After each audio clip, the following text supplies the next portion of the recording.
Hi friends, Rick Edwards here with Sunday School University. Thank you for joining me for another lesson from the Gospel Project.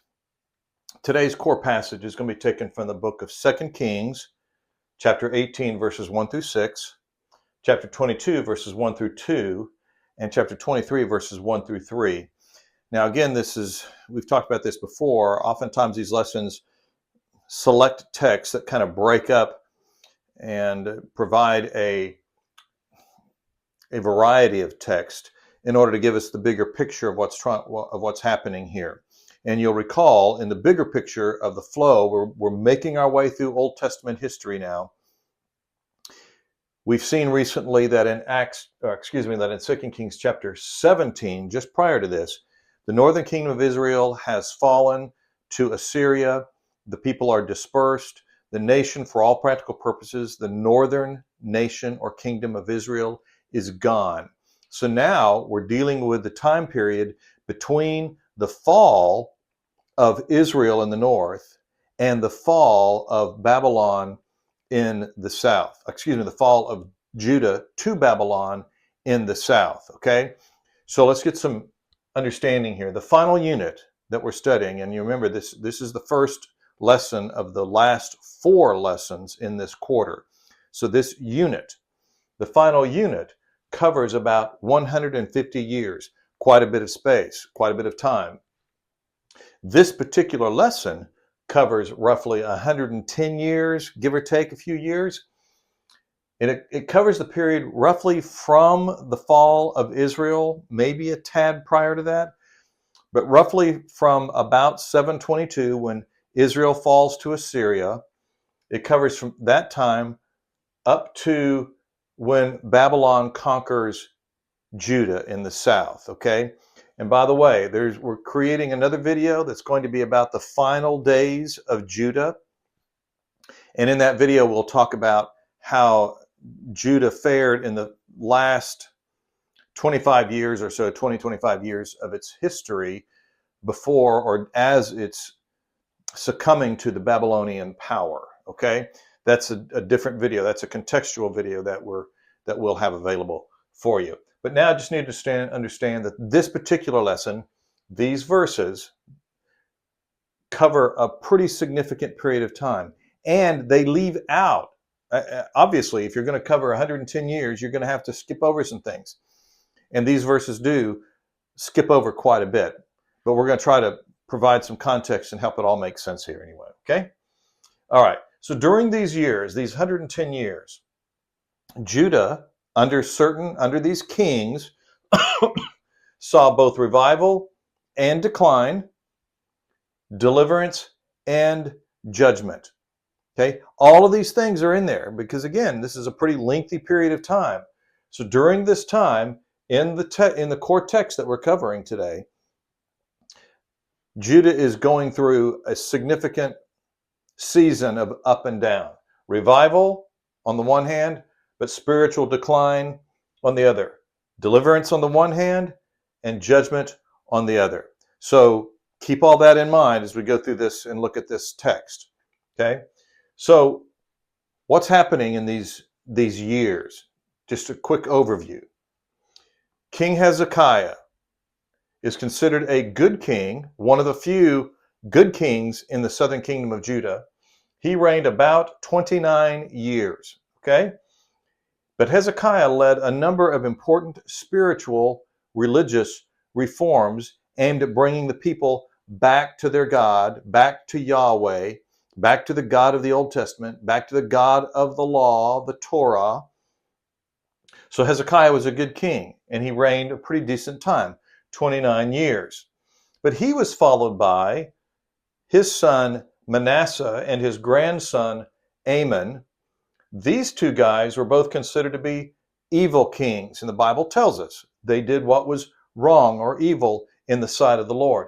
So, and Manasseh was especially bad. Some people would argue that he was the worst king, the most evil king that Judah ever had, and yet he reigned 55 years, and his son Amon, Hezekiah's grandson, reigned only 2 years. But during their reign, and this is what skipped over in today's core text, and that's okay, I think it's important for you as a teacher to know that these things that happened under Manasseh and Amon represent a time, a very significant time of very significant decline.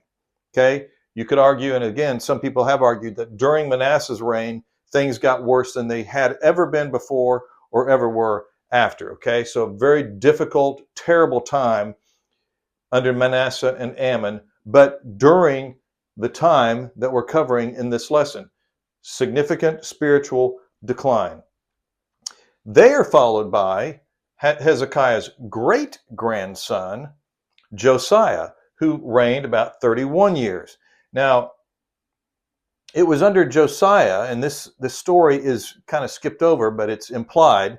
It's during this time that Josiah leads a reconstruction or a refurbishing of the temple that had fallen into disrepair. In fact, it was being used for other purposes.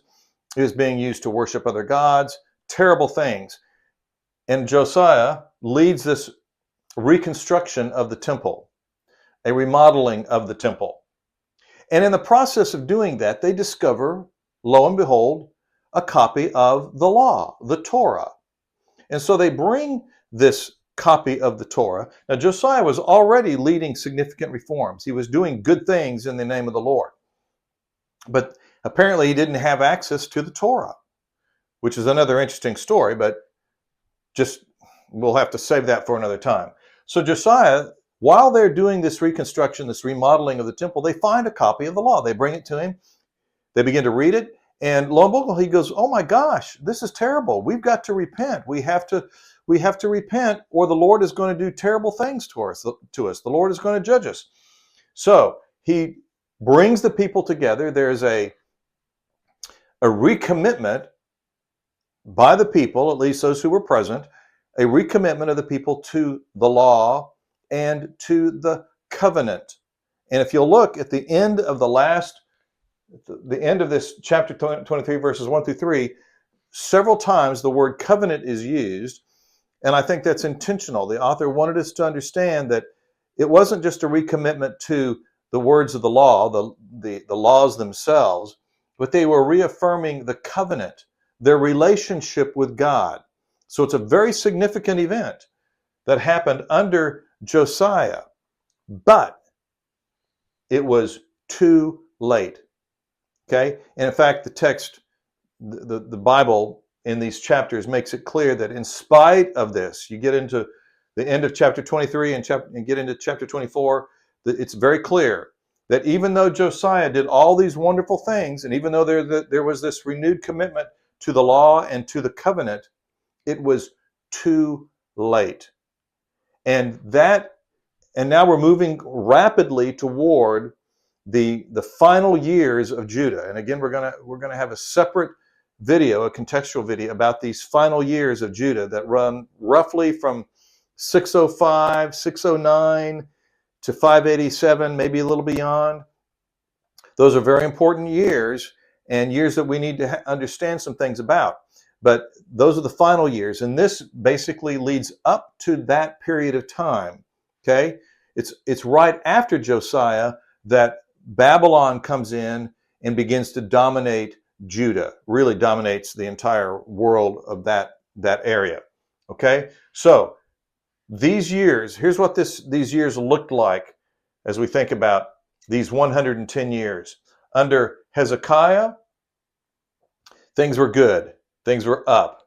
Those good years were followed, I'm talking about spiritually speaking, those years were followed by Manasseh and Amon, bad years, low years, followed by Josiah, who comes up and represents a time of spiritual revival in the land, okay?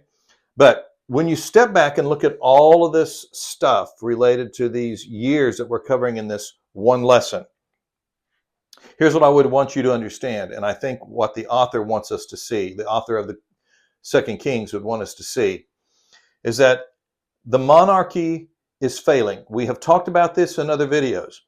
The monarchy, the human monarchy, is failing. It has already failed in Israel, the northern kingdom of Israel. They're gone. Okay, that nation is gone. The people are gone. Okay? Now the monarchy is failing in Judah. They're just a little bit behind Israel in terms of their decline. So now the monarchy is failing. Consequently, one of the lessons we learn from all of this history is that we need a new kind of king. We've talked about that before. We need a new kind of king, not a temporary earthly king, but an eternal divine king, which is what they were anticipating in the Messiah. They were already looking forward to a different kind of king, a Messiah, a different kind of leader. They were anticipating even back then. They had actually been anticipating this long before this. But part of the message of 1st and 2nd Kings both is that the human monarchy is not adequate. So we need a new kind of king, but interestingly, we also need a new kind of covenant. Now, we especially see this with the prophet Jeremiah, but we don't have time to talk about that now. Just be aware that when you see that at the end of one of these texts that you're looking at, there's this emphasis on the covenant. It's under Josiah, I believe. They renew the covenant. Part of what's happening here is that the writer wants us to understand that even though they renewed the covenant, even though they reaffirmed the covenant, even though they reaffirmed the law, it simply wasn't adequate. And in this case, it was too late for it to do anything, for it to make any difference. Consequently, we're just a very short time now away from the Babylonian conquest and the deportation of the people from Judah to Babylon. But I would say, when you're thinking about this text, this lesson, one of the things you want to drive home is this idea that the monarchy is failing in Judah, just like it had failed in Israel, demonstrating that we need a new kind of king, a different, not a human king, or at least not a purely human king. We need an eternal king, a divine king, a Messiah.